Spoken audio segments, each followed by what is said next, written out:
Bonjour, ici John Ross. On surnomme le lion roi des animaux, un modèle parfait de puissance et de furtivité.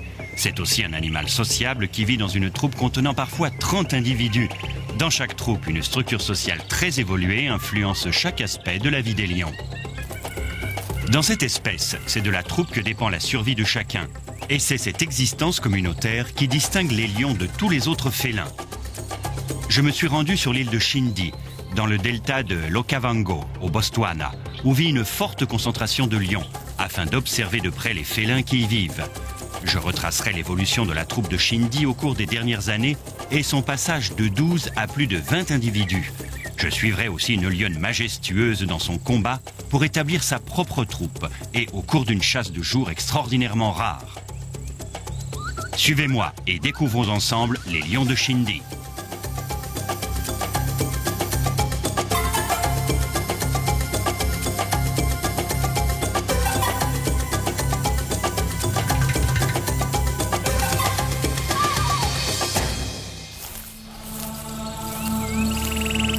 Au nord-ouest du Botswana, juste au nord de la réserve animalière de Moremi, se trouve une île entourée de marais. La tribu locale des Biaï appelle cet endroit Shindy, ce qui dans leur langue signifie écureuil. Mais petit à petit, Shindy est devenu surtout célèbre pour ses lions, auxquels de grands troupeaux d'antilopes, des kobletchwe, fournissent une source de nourriture tout au long de l'année.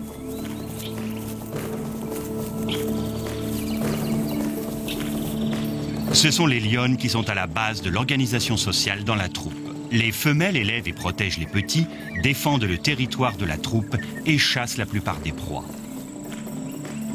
Pourtant, la troupe est toujours dominée par un seul mâle ou une coalition de plusieurs mâles, souvent des frères.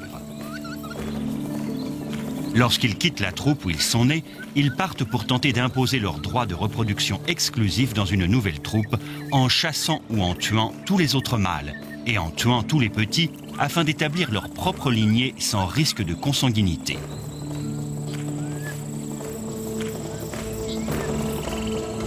Il y a 6 ans, un grand mâle est arrivé dans la troupe de l'île de Shindy et en a pris le contrôle, chassant et tuant tous ses membres, à l'exception de 4 femelles adultes.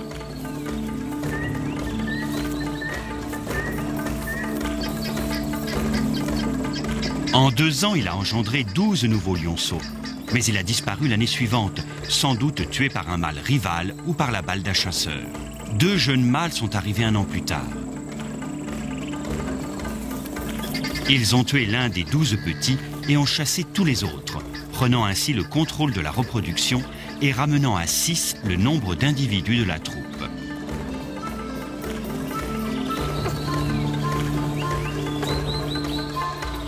Les 2 mâles se sont accouplés avec les femelles résidentes et ont engendré 15 lionceaux en l'espace de 2 ans. Peu de temps après la naissance du dernier lionceau, le frère dominant a disparu, sans doute tué lui aussi, laissant son frère seul mâle reproducteur de la troupe. Cela fait maintenant 18 mois que ce mâle règne sur les 11 lions restants dans la troupe de Shindy.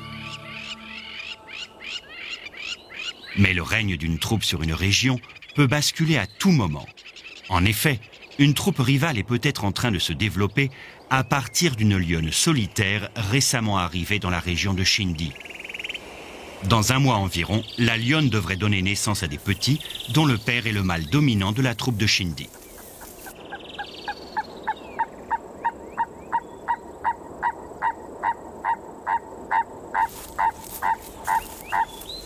Comme toutes les lionnes, elle chasse et abat régulièrement des proies. Il n'est donc pas rare que les lions mâles, y compris son partenaire, la suivent pour tenter de voler un repas gratuit.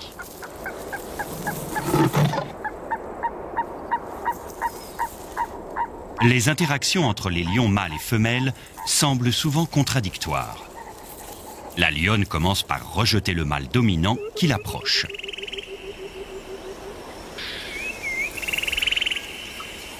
Puis, elle se rapproche de lui avec affection.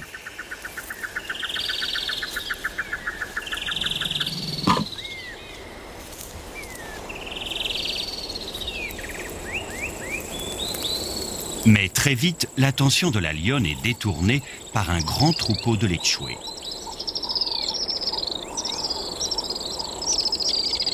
Tandis qu'elle se cache silencieusement en attendant que le troupeau s'approche suffisamment pour qu'elle puisse l'attaquer, le mâle s'installe à l'ombre pour l'après-midi. Le soir tombe et les Lechwe réalisent qu'ils se sont involontairement approchés beaucoup trop près d'un prédateur caché.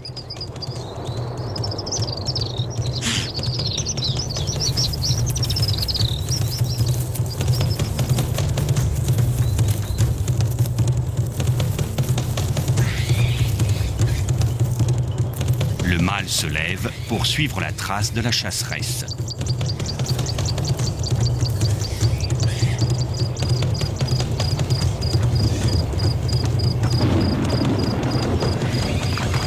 Une heure plus tard, le lion est encore en train de se nourrir de la proie, mais la lionne n'a pas profité de sa chasse réussie. Le lion mâle a chassé sa partenaire. Il se nourrira tandis qu'elle restera sur sa faim.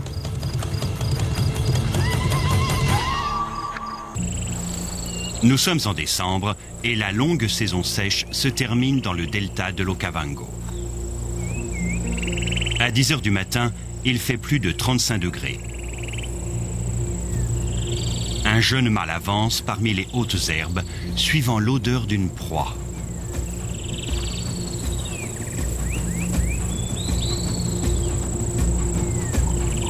Dans cette région de l'Afrique, les lions chassent normalement de nuit. Mais ce mâle errant et ses deux frères n'ont réussi aucune capture depuis plusieurs nuits. La faim les pousse maintenant à chasser dans la chaleur du jour. L'un des Lechwe, un grand mâle, détecte l'odeur d'un prédateur et avertit ses congénères. Pour l'instant, la chasse est terminée et le lion cesse de se dissimuler. Étrangement, la proie se rapproche pour examiner le prédateur de plus près. Un autre mâle s'avance à découvert. Puis, un troisième émerge.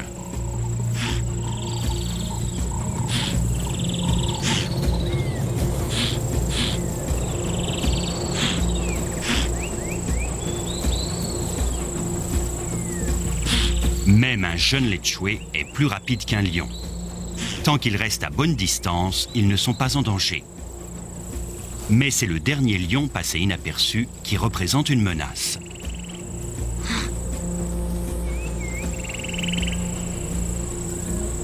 À présent, les jeunes mâles n'ont d'autre solution que de se reposer à l'ombre.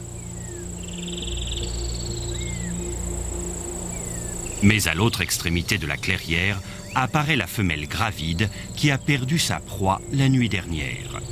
Elle se cache silencieusement et les Lechwe ne s'aperçoivent pas de sa présence.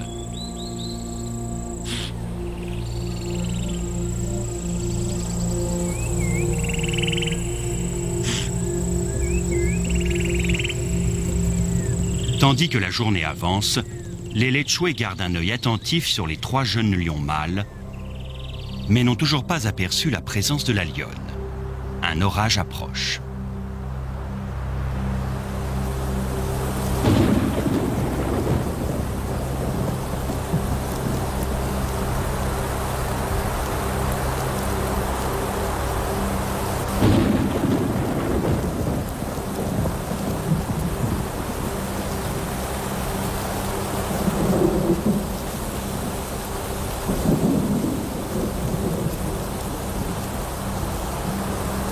La lionne ne bouge pas et reste cachée pendant la durée de l'orage.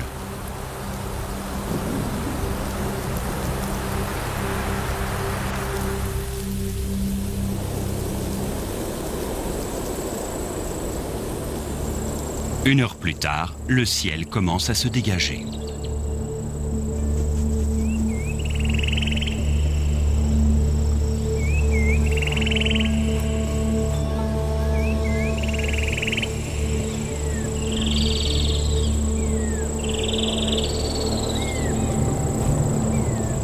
Inconscient du danger, un grand Lechwe mâle s'approche sans crainte de la butte où la lionne reste cachée. Elle le laisse passer et attend l'arrivée d'une proie plus facile. Le reste du troupeau commence à suivre. Enfin, après 7 heures d'attente, elle frappe.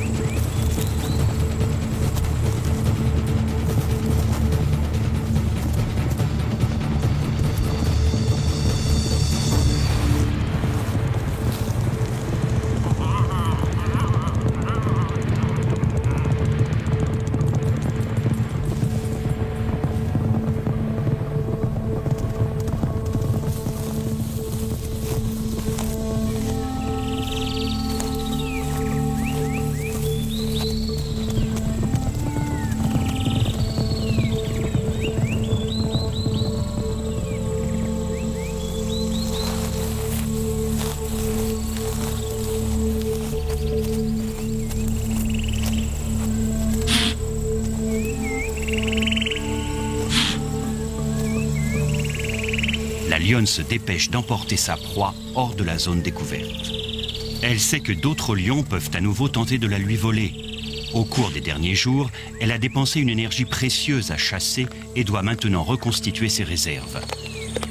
La santé de ses futurs petits, qui feront de son unité familiale une nouvelle troupe, en dépend.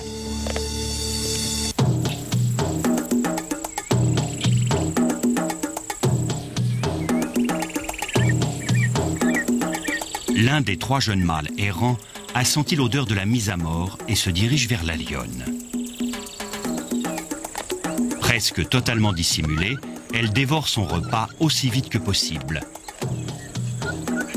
Un autre mâle arrive.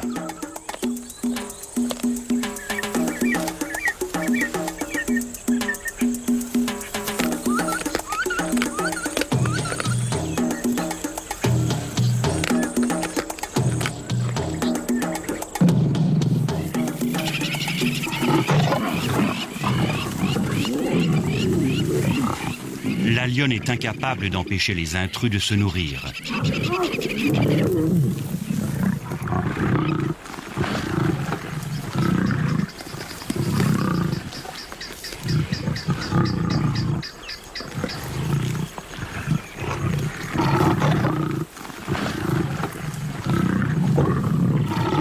L'un d'eux finit par s'enfuir avec un grand morceau de carcasse. Le 3e mâle est moins dominant et moins agressif que ses frères. Lorsqu'il arrive enfin, il ne reste presque rien de la prise.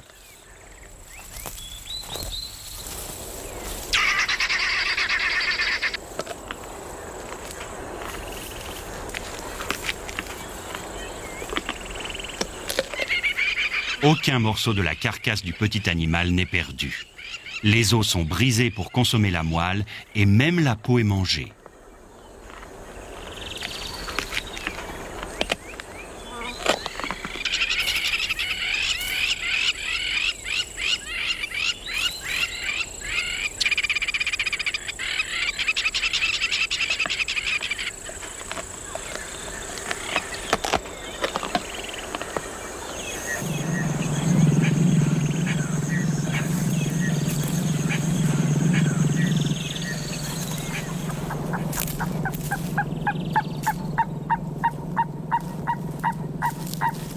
Le mâle subordonné doit attendre son tour.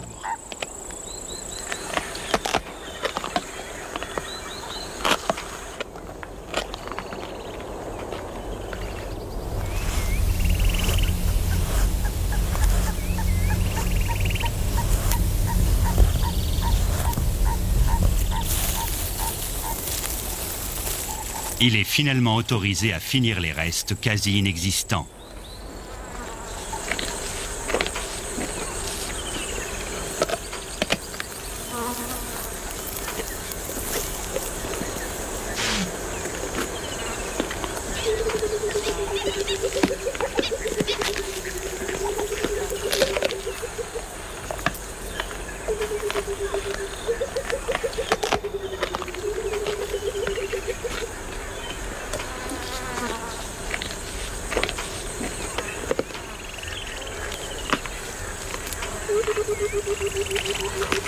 Heureusement, la lionne a réussi à garder pour elle une grande partie de la carcasse.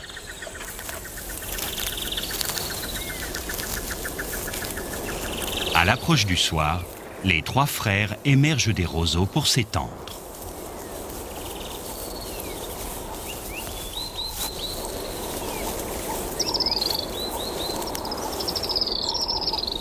Les lions passent jusqu'à 80% de leur temps à se reposer afin de conserver leur précieuse énergie pour les activités vitales que sont la chasse, le combat et l'accouplement.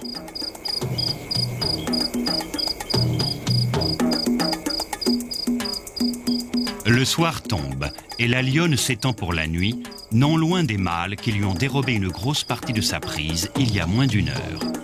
Elle s'est nourrie suffisamment pour ses propres besoins et ceux de ses futurs petits, le début de sa nouvelle troupe. Et les jeunes mâles ont réussi à obtenir de la nourriture et deviendront peut-être un jour assez forts pour mettre un terme au règne du mâle dominant. Mais pour l'instant, tous se reposent jusqu'au lever d'un nouveau jour sur l'Okavango.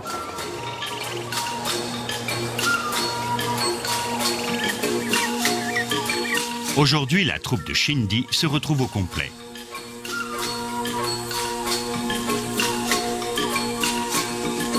Le mâle dominant griffe le sol et urine pour marquer le territoire de son odeur et avertir tous les autres mâles de la région qu'ils doivent se tenir à distance.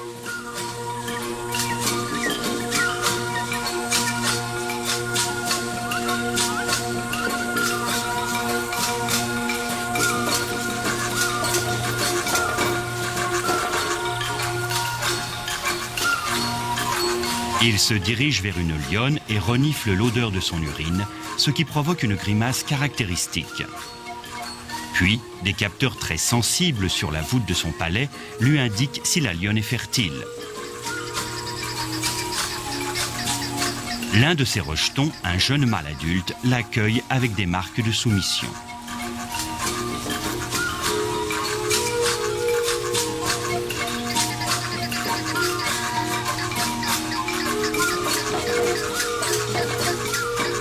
Puis, une jeune lionne se lève pour accueillir son père.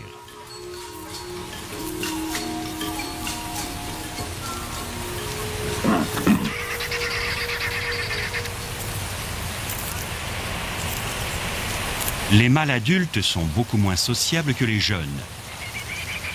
Ils ne visitent leur troupe que périodiquement, essentiellement pour la nourriture, mais aussi pour l'accouplement et pour se protéger de l'intrusion d'autres mâles.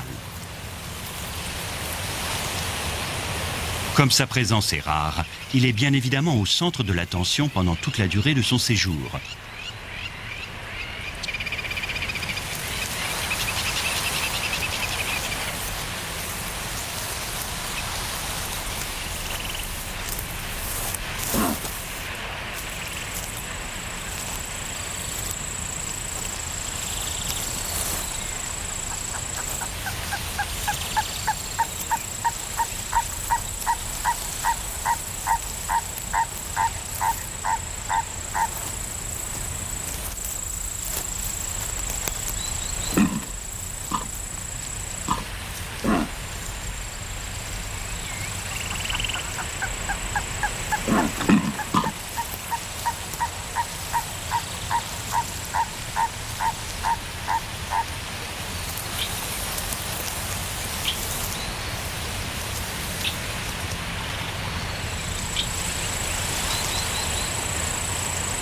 Des proies se trouvent non loin de là, mais les lions se reposent, attendant le couvert de la nuit pour commencer la chasse.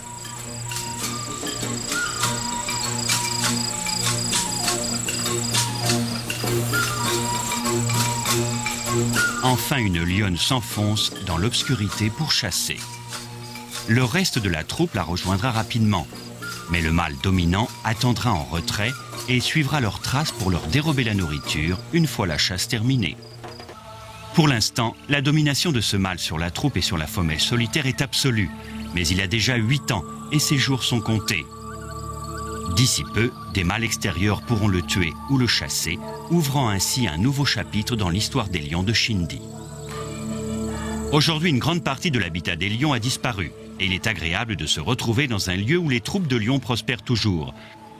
Espérons qu'une meilleure prise de conscience de la valeur qu'a la vie sauvage dans le monde nous donnera le moyen de conserver ces espaces sauvages à jamais. Ici John Ross, merci de m'avoir suivi. À bientôt.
Bonjour, ici John Ross. En tant que prédateur, le lion est le roi incontesté des animaux d'Afrique, doté d'une puissance suffisante et d'armes pour tuer d'autres carnivores sur son territoire.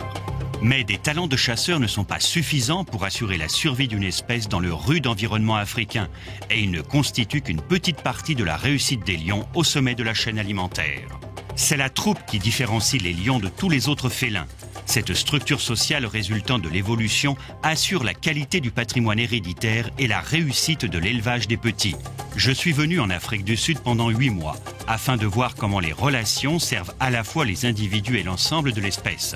Je me concentrerai sur une lionne et sur son combat pour intégrer une nouvelle génération de lionceaux à la troupe dans un habitat où le danger rôde et où une proie peut devenir un prédateur. Rejoignez-moi en Afrique pour faire mieux connaissance avec ces lions.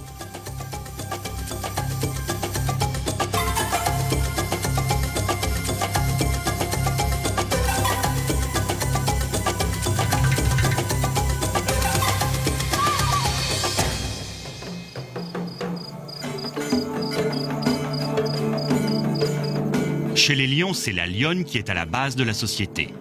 Les troupes sont constituées d'un certain nombre de femelles apparentées et de leurs petits. Ce sont les femelles qui chassent, élèvent les petits et défendent le territoire. Mais le mâle joue lui aussi un rôle essentiel. C'est lui qui apporte de nouveaux gènes à la troupe.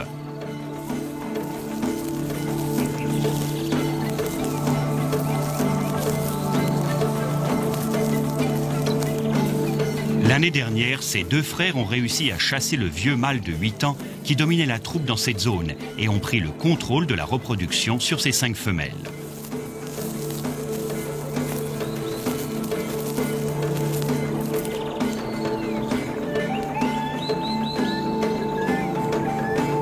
Tandis que l'un d'eux se dirige vers l'ombre, l'autre lance un appel pour annoncer sa présence.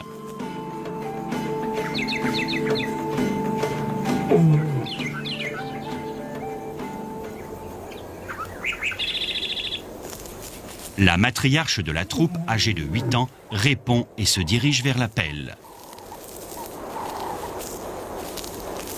Le rugissement d'un lion porte jusqu'à 8 km.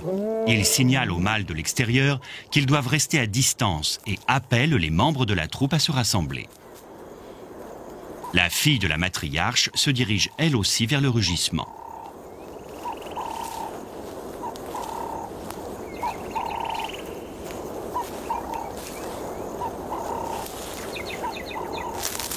Le mâle griffe un arbre afin de marquer son territoire en déposant les odeurs produites par certaines glandes de ses pattes. Deux sœurs de la lionne de 8 ans arrivent et leurs filles, toutes deux âgées d'un peu plus de 3 ans, les suivent de près.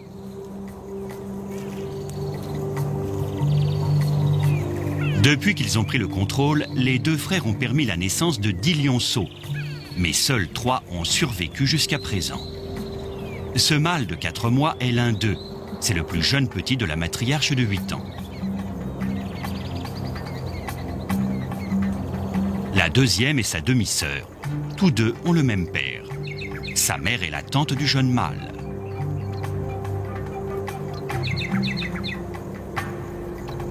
Le troisième petit de la troupe est un mâle de 3 mois. C'est le cousin des deux autres et le seul survivant d'une portée de 4 lionceaux.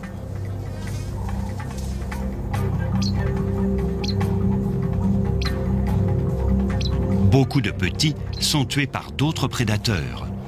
Récemment, un clan de hyènes a tué tous les petits de sa tante.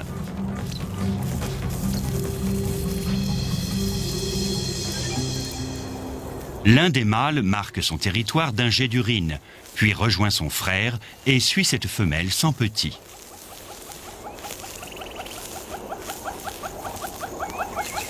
Seulement quelques semaines après avoir perdu sa portée, la femelle a de nouveau été en chaleur. Au sein de la coalition des mâles, le droit à l'accouplement se décide pacifiquement. Le premier mâle à atteindre la femelle pourra s'accoupler. L'accouplement dure moins d'1 minute, mais se reproduira plusieurs fois, toutes les 20 minutes environ, pendant la plus grande partie des jours suivants. 22 minutes après, c'est la femelle qui prend l'initiative. Les lions passent la plupart de leur temps à s'accoupler. Seul un œstrus sur 5 donnera naissance à des petits et la mortalité des lionceaux est élevée. Une lionne doit parfois s'accoupler plus d'1 millier de fois pour chaque petit qui parvient à survivre plus d'1 an. Comme chez tous les félins, l'extrémité du pénis du lion est recouverte de protubérances épineuses, dont on pense qu'elles stimulent l'ovulation de la femelle et qui entraînent de vives réactions de la lionne lors du retrait.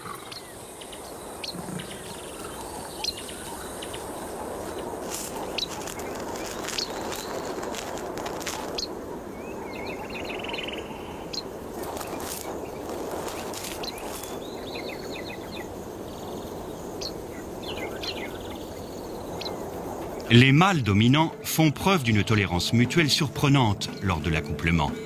Le second frère rôde dans les environs. Dans un jour ou deux, le premier s'éloignera épuisé et le second pourra alors s'accoupler lui aussi avec la lionne.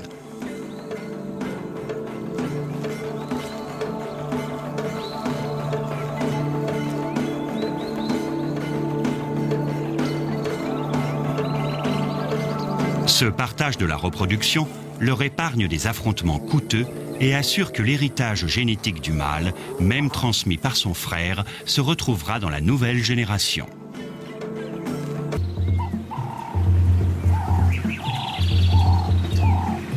Quatre semaines ont passé et la lionne, maintenant gravide, s'est mise à l'écart de la troupe. Il y a quelques heures, elle a tué un cob croissant adulte. Si elle ne portait pas de petits, elle appellerait peut-être les autres membres à la rejoindre. Mais à présent, elle garde ses prises pour elle seule.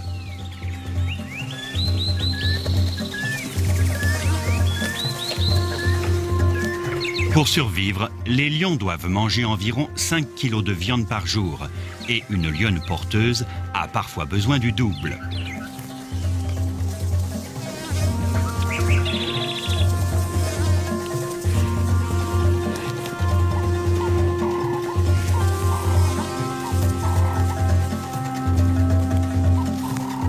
Cette grosse proie la nourrira pendant plusieurs jours.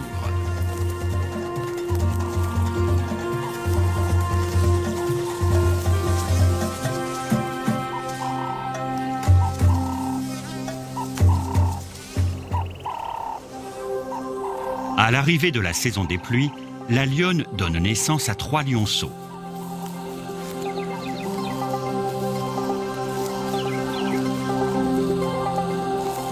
À 5 semaines, il reste encore très vulnérable. La mère a choisi le lit asséché d'une rivière comme terrain de jeu discret pour ses petits.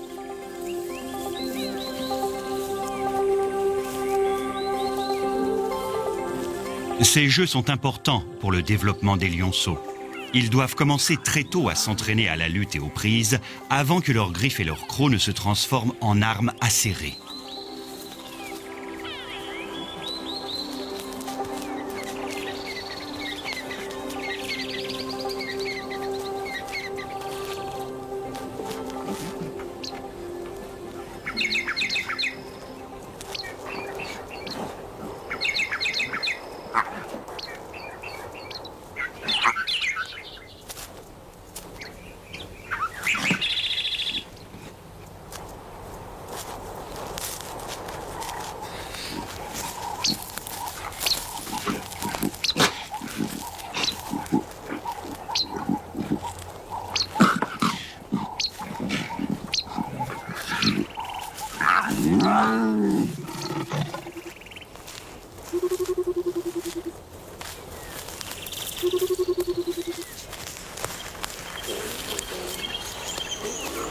Les jeunes lionceaux frottent le museau de leur mère, un prélude typique à l'allaitement.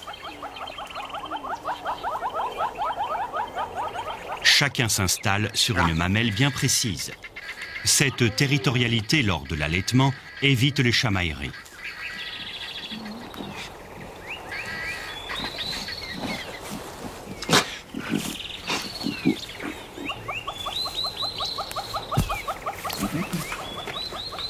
L'un des avantages de la troupe est que les lionceaux peuvent téter non seulement leur mère, mais aussi leur tante. Mais une femelle favorise toujours ses propres petits. C'est pourquoi, lorsque leur cousin de 3 mois s'approche avec tous les signes qui précèdent l'allaitement, la lionne les repousse.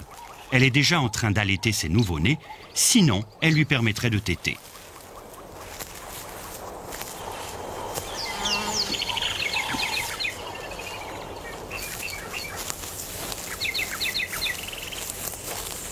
Pour l'instant, ces lionceaux sont à l'âge où ils requièrent le plus d'attention.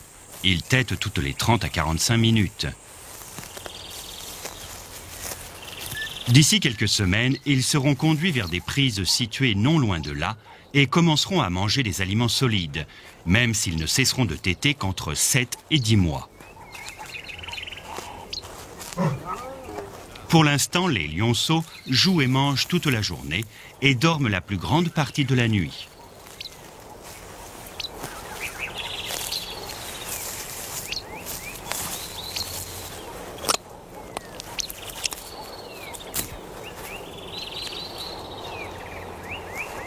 Pour les femelles adultes de la troupe, il peut être très difficile de s'occuper des petits tout au long de la journée, car elles doivent chasser et se nourrir pendant la nuit.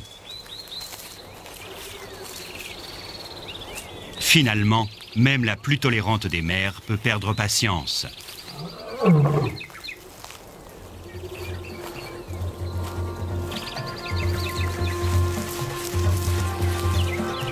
Mais s'il est persévérant, un lionceau affamé trouvera toujours quelque part dans la troupe une mère qui l'allaitera.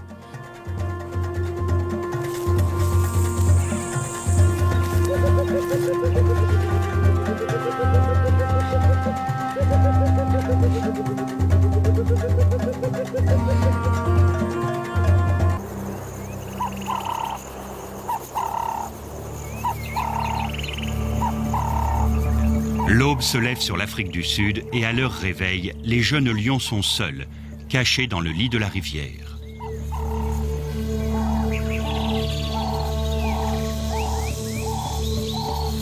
Après une nuit passée à chasser avec la troupe, leur mère est en train de revenir pour les allaiter.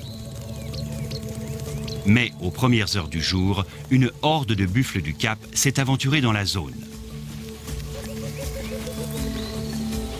Grâce à leur odorat développé, ils sentent l'odeur de leur principal ennemi, le lion, venant du lit de la rivière. À une dizaine de mètres de là, la mère est impuissante à protéger ses petits face à l'immense troupeau. Le plus souvent, c'est la troupe de lions qui est l'agresseur. Mais il arrive que des buffles du Cap poursuivent et parfois tuent des lions adultes solitaires. Les petits filent vers une cachette tandis que la masse de buffles déferle dans le lit de la rivière. Brusquement, une gigantesque corne accroche l'un des petits et le projette dans les airs.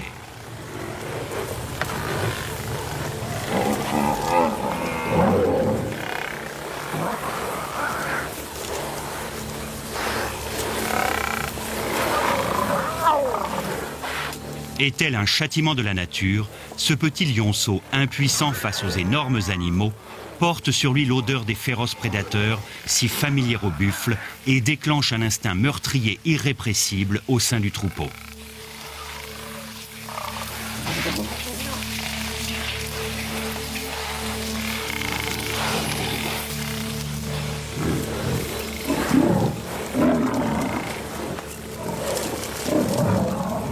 Étrangement, le lionceau s'accroche encore à la vie et décoche une vive morsure au naseau d'un mâle. L'animal répond avec un dernier coup fatal.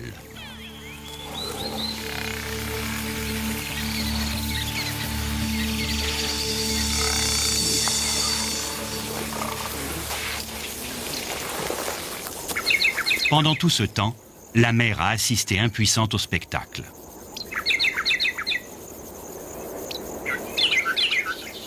Puis survient l'un de ces mystérieux comportements animaux. Le buffle végétarien tire, lèche et sent toutes les parties du corps du lionceau mort.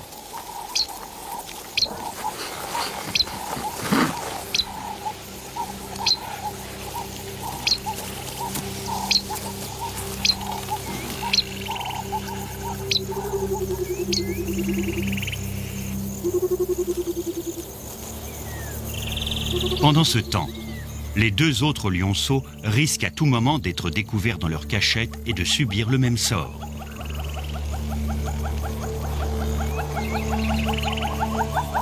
Vers le milieu de la journée, les buffles sont partis. La lionne descend dans le lit de la rivière. Il est possible que les 2 autres petits se soient enfuis et aient échappé aux buffles.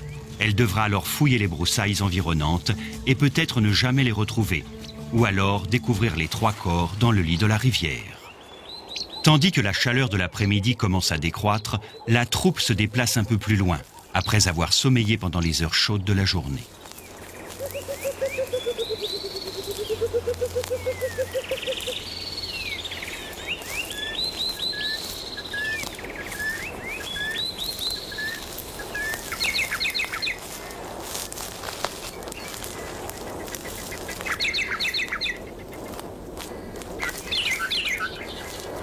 La lionne a passé toute la journée à chercher ses 2 autres petits en vain.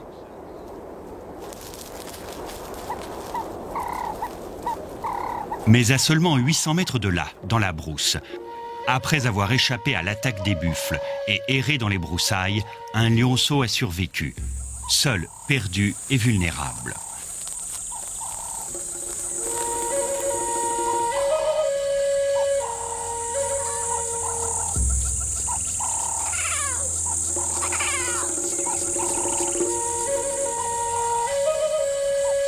Personne n'entend ces faibles appels.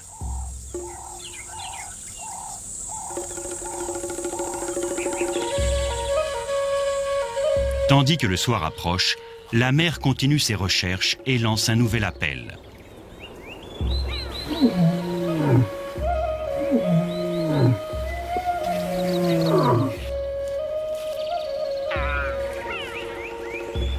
Et cette fois, elle entend une réponse.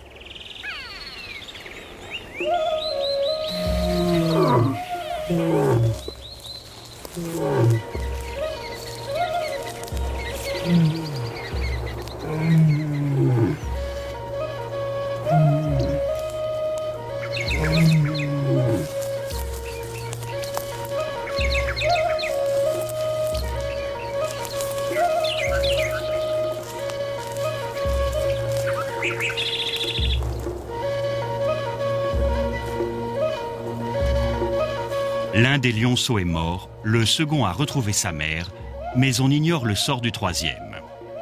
Même si la petite femelle a échappé au buffle, elle ne parviendra sans doute pas à survivre seule toute la nuit.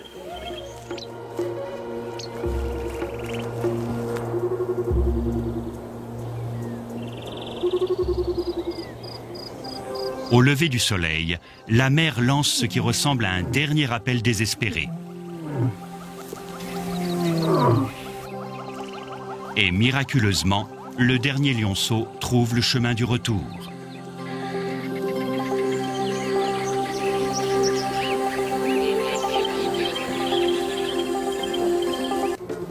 Cinq mois ont passé. Les 2 lionceaux survivants ont énormément grandi.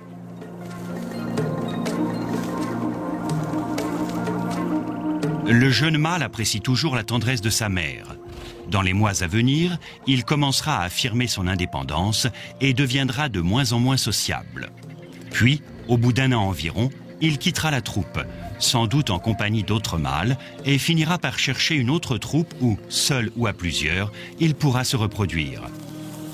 S'il y parvient, il transmettra les gènes et la lignée de ses parents à une nouvelle génération. Sa sœur restera à jamais avec cette troupe. Elle chassera et pourvoira à ses besoins et à ceux des autres membres et donnera naissance à de nombreuses portées de lionceaux, perpétuant elle aussi la lignée. Les 2 mâles dominants continueront à régner sur la troupe jusqu'à ce qu'une coalition de mâles plus puissants les en écarte ou les tue. De cette façon, le système de la troupe fait en sorte que les gènes des mâles les plus forts et les mieux portants perpétuent l'espèce. C'est un système qui s'est révélé efficace pour le lion pendant plus d'1 demi-million d'années et surtout digne du plus noble des félins, le roi des animaux. Le lion a fini par symboliser l'extraordinaire héritage de la nature sauvage en Afrique et dans le monde. Tandis que nous exploitons chaque jour un peu plus la planète pour notre usage, espérons que la puissante image du lion nous encouragera à protéger la vie sauvage pour les générations futures. Ici John Ross, merci de m'avoir suivi, à bientôt.